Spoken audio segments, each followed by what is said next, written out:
네, 오늘 성령 강림 주일 우리에게 주어진 하나님의 말씀은 사도행전 2장에 나오는 성령 강림에 대한 말씀, 또 창세기 11장에 있는 바벨탑 사건으로 인한 그 말씀을 우리의 본문으로 삼고 성령 강림의 의미가 무엇인지, 또 성령 강림의 그 역사가 현재 우리에게 어떤 모습으로 나타나는지에 대한 말씀을 나누고자 원합니다.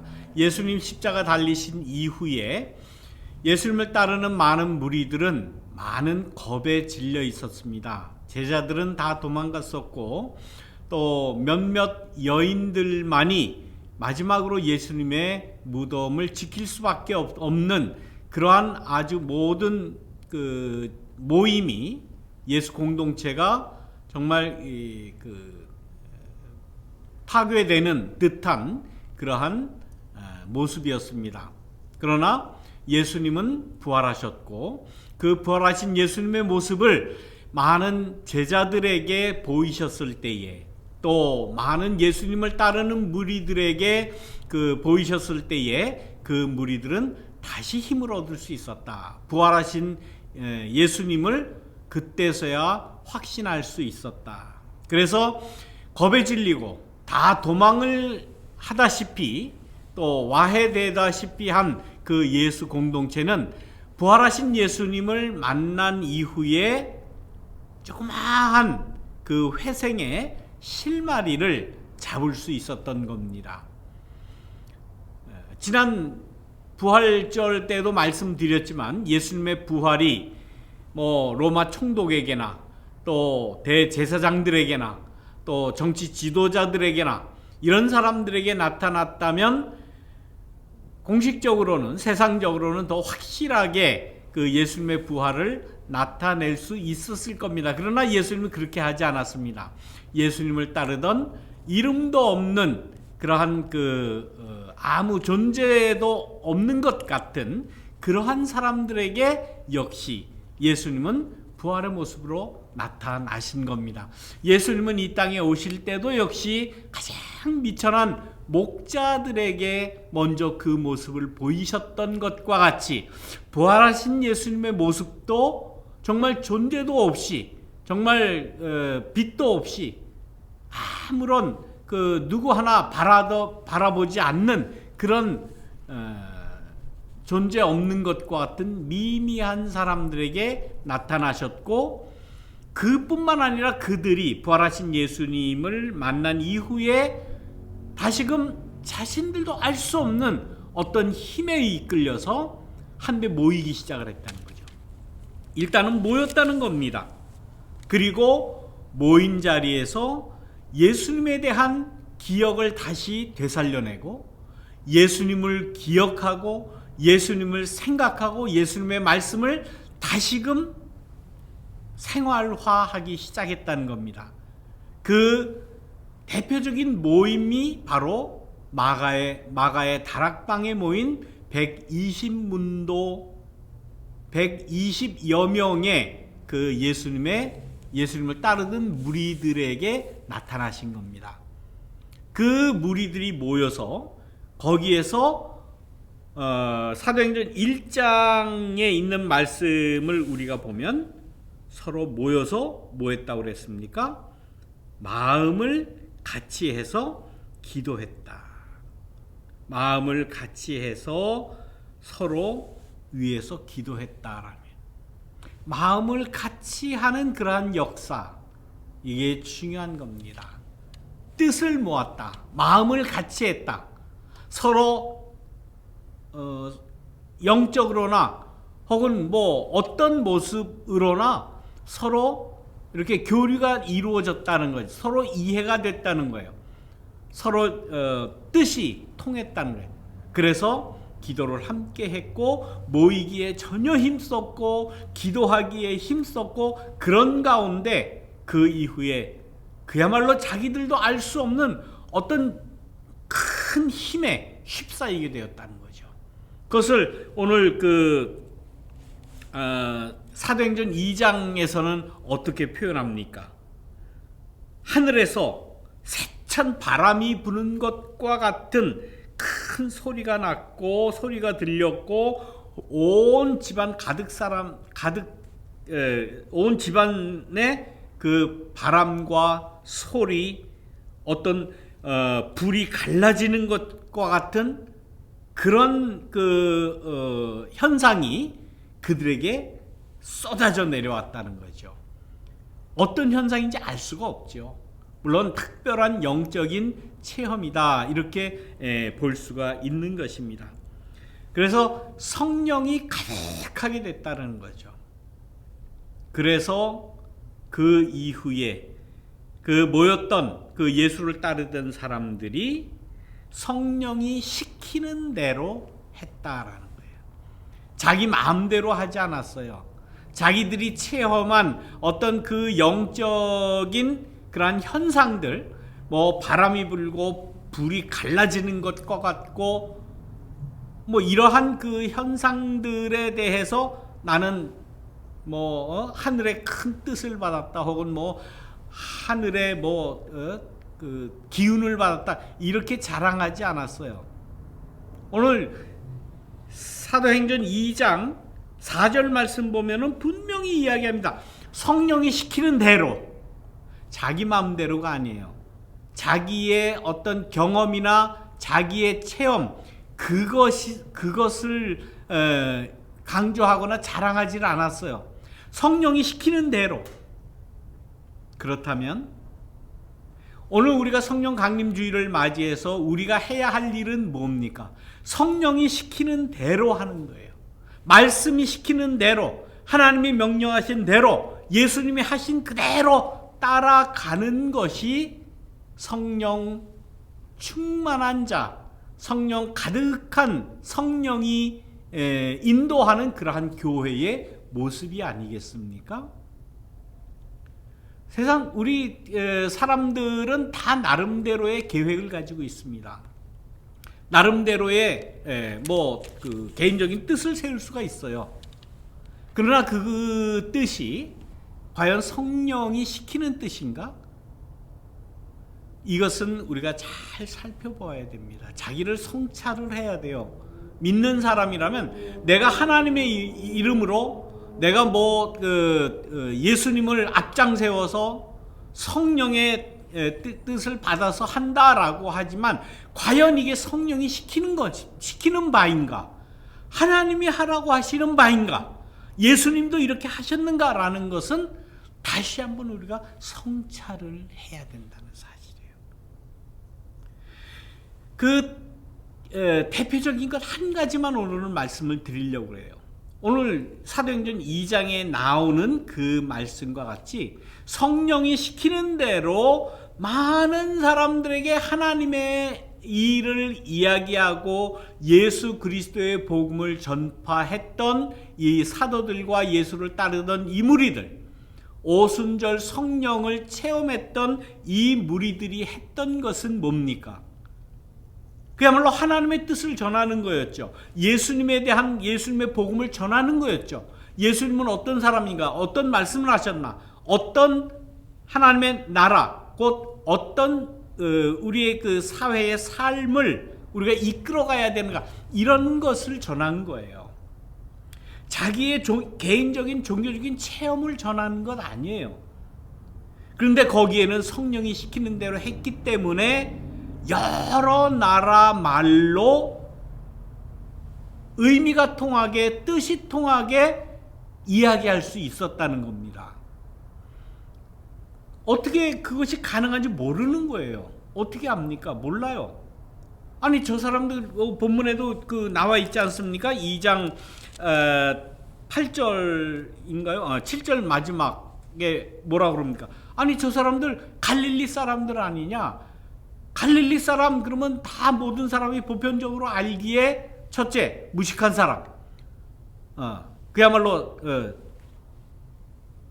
쌍놈들, 무식한 사람들, 이방인 취급 받아야 할 그러한 사람들, 아주 무시하던 사람인데 어떻게 저렇게 다른 나라 사람에게도 의미가 통하고 그 전하는 뜻이 통할 수가 있느냐? 모르겠다는 거죠. 모르죠. 우리 사람들이 어떻게 알겠습니까? 그러면서 이 사도행전 2장에는 구체적으로 그 나라를, 그 발음하기도 힘든 그 나라를 다 이야기합니다. 바르티아 사람, 메데 사람, 엘람 사람, 메소포타미아, 유다, 갑바도기아, 본도, 아시아, 또 뭡니까? 브리기아, 밤빌리아, 이집트, 기레네, 리비아, 로마, 아라비아, 무려 한 15개 나라가 됩니까? 그 나라 많은 그 사람들이 다 모였는데 그 말에 다 통했다라는 거예요. 이것이 상식적으로 이해가 되지 않고 어떻게 보면 어처구니 없는 그러한 그 현상으로 나타났을 것이고, 오죽하면 뭐라고 그랬습니까? 저것들이 술에 취했구나. 저것들이 모이기만 하면 먹기를 탐하고 마시기를 즐기는 그 예수와 같이 생활을 하더니 저것들이 술 먹은 게 분명하다, 취한 게 분명하다, 이렇게 이야기할 정도로 알 수 없는 그러한 놀라운 현상이 일어났다는 거예요. 우리들도 역시 이게 어떤 현상인가 알 수 없어요. 누가 통역을 했다라는 말 없습니다. 누가 번역을 해서 그 번역을 읽었다 이런 말 없어요. 그런 거 아니에요.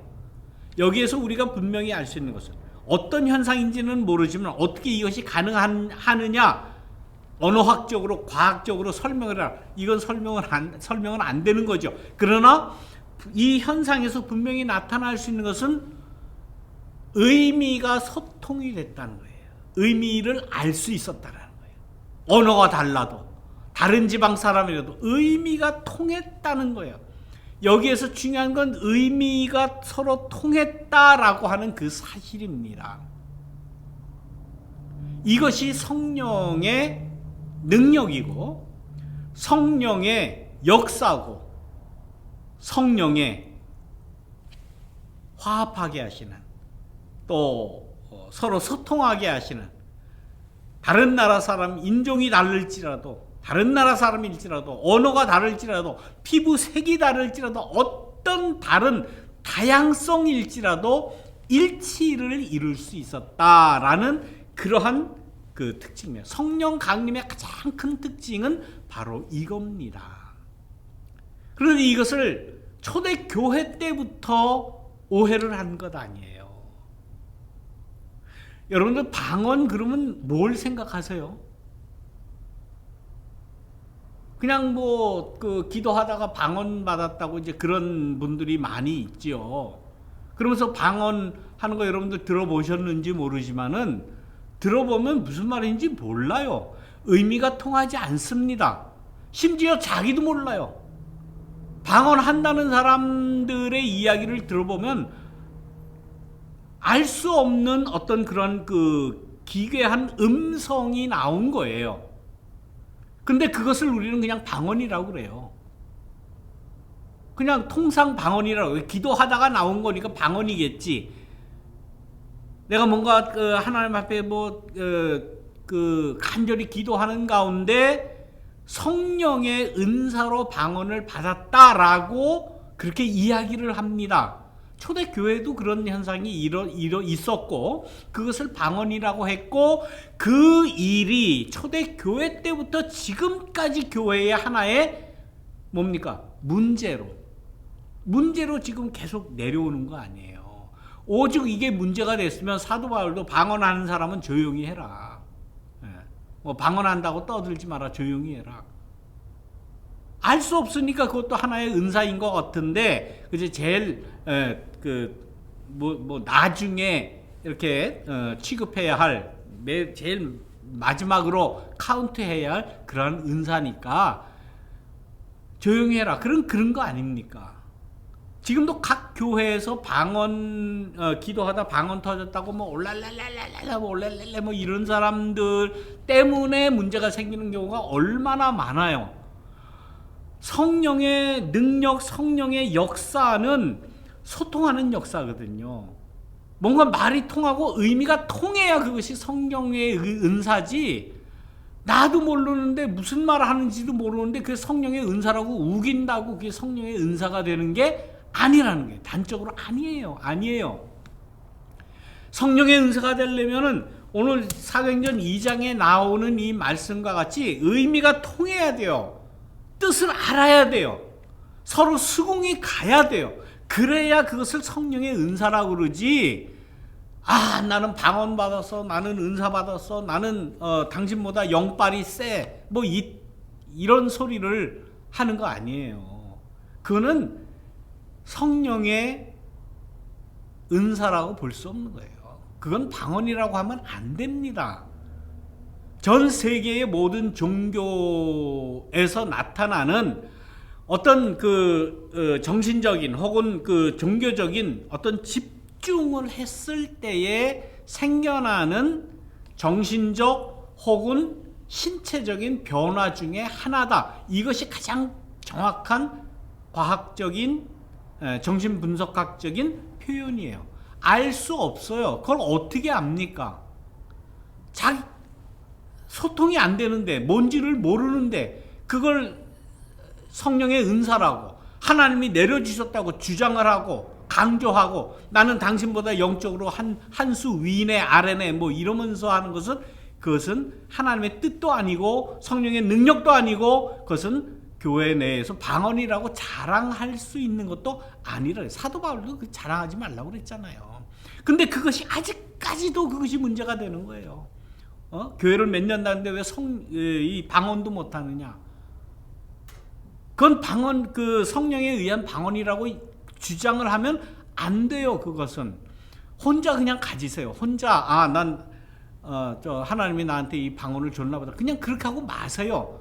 어디 나와서 난 뭐 방언을 받았네 말았네 이런 말 절대 하지 마요. 교회에서는 그런 말 하면 안 돼요. 하지 마십시오. 의미가 통해야 이게 방언이고 하나님의 능력이지. 사도행전 2장에 나오는 이 성령에 의한 이 방언에 대해서 분명히 이렇게 명시를 하고 있는데도 뭔지 알지도 못하는 그 말을 해놓고는 방언이라고, 영적으로 난 하나님한테 더 큰 은사를 받았다, 당신은 이 방언도 못하니 나보다 저급하다, 신앙적으로 저급하다, 이런 소리 하는 것, 이거 옳지 않습니다. 아직도 한국의 어느 큰 교회 가면 이 방언 못하면 교회 직분 못 맡습니다. 그야말로 서리 집사도 못 받아요. 구역장도 못 해요. 방언 다 받아야 한다고 그래. 그러다 보니까 방언 한다고 이게 날림으로 그냥 올랄랄랄라 하고 그러는 거 아닙니까?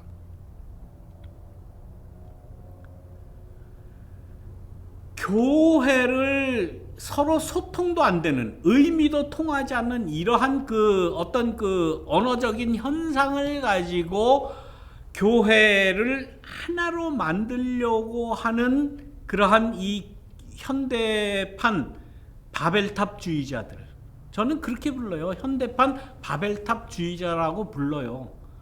오늘 창세기 11장에 나오는 그 바벨탑 이야기 우리가 너무나도 잘 알지 않습니까? 우리가 흩어짐을 면하자, 우리가 하나 되자, 우리가 서로 소통하자 하면서 바벨탑을 쌓은 거 아닙니까? 그 결과는 어떻게 됐습니까? 물론 결과론적인 그러한 말씀이지만은 하나님께서는 그거 원치 않으셨어요. 다 흩으셨잖아요. 너희가 쌓는 이 바벨탑 다 무너진다. 그리고 너희가 뜻을 하나로 뭉치려고 했던 저희가 뭐냐라는 거예요. 흩어지지 않으려고 했던 그 저희가 뭐냐라는 거예요. 어떤 하나의 큰 탑을 쌓고 도시를 만들고 개발을 하고 발전을 하고 이렇게 해서 하나 되게 할 때에 인간 사회에서 일어날 수밖에 없는 계층 갈등, 권력 집중, 이런 것을 하나님께서는 원하시는 것 아니라는 거예요. 교회에서 알 수도 없는 언어 작용, 그래서 영어에서는 뭐라고 합니까? 이 방언을 텅이라고 그래요. 텅. 그냥 혓바닥, 혀놀림. 그것은 성령의 은혜, 성령의 은사라고 볼 수가 없어요. 그거 가지고 교회를 하나로 교회로 모이겠다? 안 됩니다. 교회는 그야말로 성령이 임한 하나의 소통으로 이루어지는 거예요. 목사직을 감당하는 교우로부터 일반 모든 평신도라고 하는 그러한 교우들까지 서로 존중하면서 서로 자기가 낮추면서 그러면서 뜻이 뭔가를 계속 찾아가는 가운데 결속이 되는 것이고 성령의 능력 안에 있는 교회가 되는 것이지, 올랄랄랄랄라 말 그거 그거 한다고 그거 가지고 하는, 그거 많이 잘하는 사람은 직분 받고 못하면 못 받고, 방언하는 것 같으면은 그 교회가 아니에요. 그거 얼마 못 갑니다. 못 가요. 의미가 통해야지. 의미가 무슨 뜻인지, 당신이 하는 말이 지금 무슨 뜻이요? 라고 할 때 그 의미가 다 통할 뿐만 아니라 수긍이 되고 그 의미로 하나가 될 때 그것이 교회고, 그것이 하나님의 뜻이고 예수님의 복음의 말씀이지.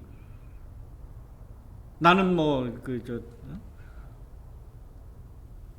그 방언하는 사람들 여러분들 한번 보십시오. 방언해놓고서 그 무슨 뜻인지 다시 한번 뭔 뜻이요라고 물론 자기도 몰라요. 물론 다른 사람 하는 건 더 모르고 알 수가 없죠. 때에 따라서는 방언하고 내가 또 통역의 은사를 받는 사람이 있다고 그러면서 통역하는 거 들어보면 다 지 말이에요. 자기 말이에요. 서로 수긍되는 그런 말 하는 거 없어요. 성령의 능력 안에 있는 교회는 그게 무슨 언어든지 무슨 말이든지, 어린 아이의 말이든지 나이 많은 노인의 말이든지 청년의 말이든지 어떤 말이든지 다 수긍이 돼야 되는 거예요. 인정이 돼야 되는 거예요. 그 가운데서 마음이 움직이고 변화가 되고 뜻이 하나로 뭉칠 수 있는 것 아닙니까? 그것이 바로 성령의 역사 가운데 태어난 교회라. 초대 교회의 모습이 바로 그런 모습이에요. 사도행전 3장에 이렇게 또 가보면 그런 정도 되니까, 그런 소통이 되고 그런 마음의 움직임이 있고 그런 뜨거움과 열정이 함께 하니까 자기의 소유까지 다 내어놓는 그런 공동체가 이루어졌던 거예요. 물론 잠시지만은. 이러한 그 성령의 능력 가운데 있는 교회가 우리는 되기를 원합니다. 제가 드리는 이 말씀이 여러분들에게 전달이 되어서 이해가 되고, 이해가 될 뿐만 아니라 수긍이 되고 그렇다, 수긍이 될 뿐만 아니라 감동이 되고, 그렇게 하고 나도 그 뜻에 동참하겠소, 그 삶에 동참하겠소, 그 공동체의 그 모임의 그 교회에 동참하겠소 하는 자발적인 마음이 변화가 될 때에 성령의 능력 가운데 있는 교회가 이루어지는 거예요. 말 잘한다고 수긍이 되는 거 아닙니다. 달변으로 정말 그 수려한 달변으로 이야기한다고 마음이 움직이는 거 아니더라고요. 예수 그리스도의 복음, 하나님의 말씀,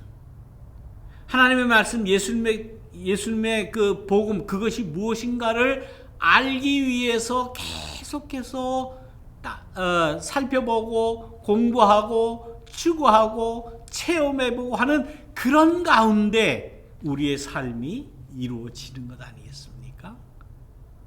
그런 삶이 이루어질 때는 이것이 바로 성령의 감동으로 이루어지는 공동체가 이루어지는 거예요.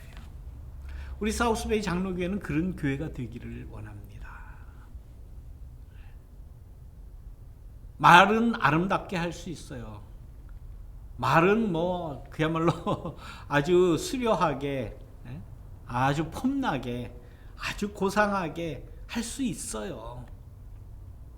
그러나 그 고상함과 아름다움과 수려함과 그 장황한 그 언어 안에 예수 그리스도가 살아 있는지 없는지는 우리가 늘 점검을 해야 돼요. 그리고 고쳐나가야 돼요. 그리고 다양성이 인정이 돼야 돼요. 오늘 본문에서 15개 이 지방, 이 나라를 일일이 다 뭐하러 이거 이렇게 다 여기 뭐 어느 나라 저기 뭐 이집트 밤빌리아 뭐 이래가면서 그 뭐하러 다 여기다 그 성경 말씀 안에 그 귀찮게 다 넣겠습니까? 다양성을 이야기하는 거 아니에요?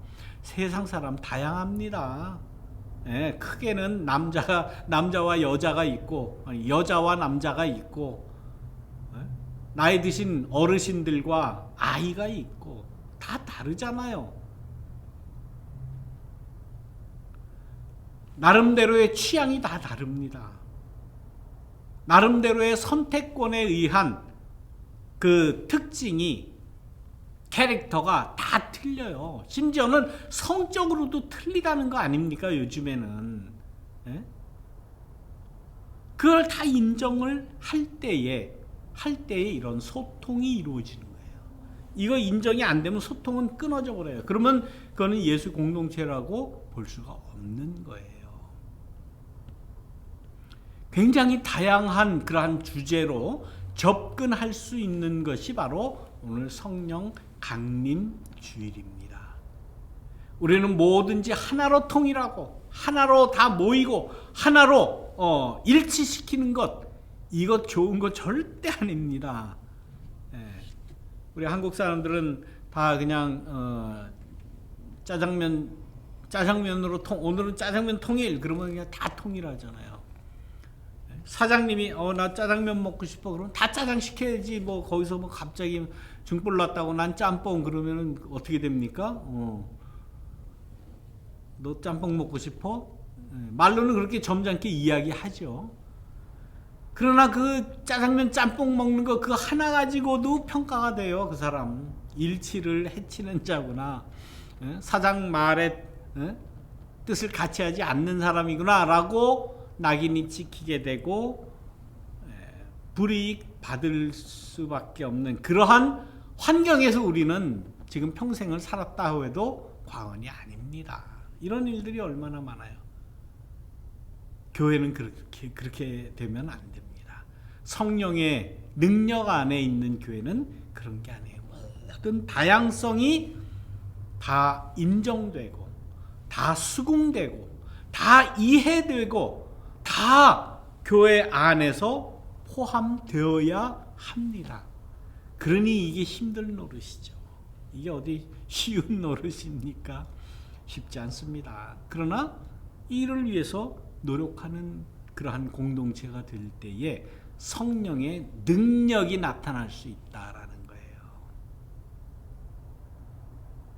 교회는 하나 되기보다는 모두를 다 포용하는 그러한 가운데 성령의 능력을 발휘할 수 있는 줄 압니다. 나 중심에, 나 홀로 중심에, 내 생각에 다 따라라. 옳지 않아요.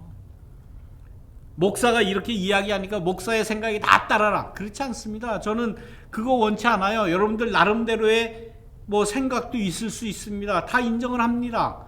다 포용하겠어요. 말씀하세요. 다르면 맞춰 나가려고 노력하겠습니다. 목사와 생각이 다르다? 다를 수 있지요. 당연히 다르죠. 어떻게 같습니까? 제가 여러분들 만난 지가 지금 이제 3년째 밖에 안 돼요. 아직도 엄밀하게 얘기하면 모릅니다. 사람 3년 지나도 몰라요. 평생 살아도 몰라요. 안 맞아요.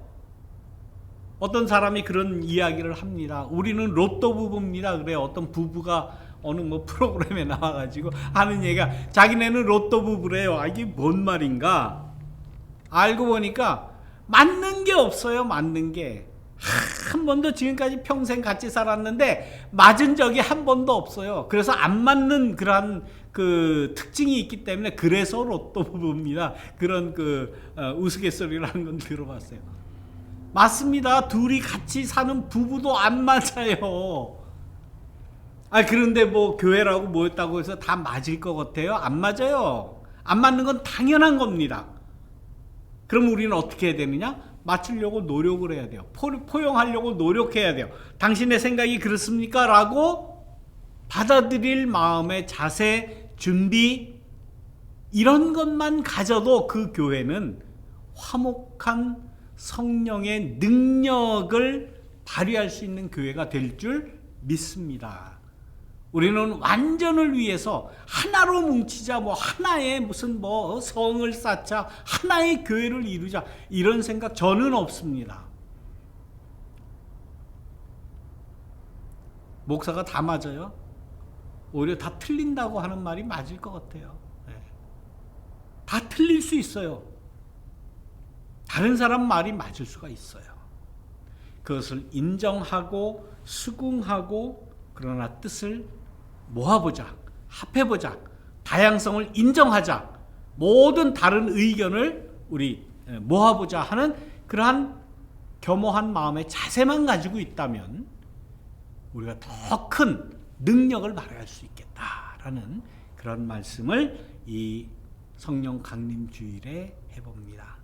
우리 사우스베이 장로교회는 성령의 능력 안에 하나님의 능력을, 하나님의 뜻을, 예수 그리스도의 복음을 전하고 펼쳐가는 그러한 교회가 되기를 주님의 이름으로 축원합니다. 우리 함께 말씀을 기억하시면서 묵상으로 기도드리겠습니다. 함께 기도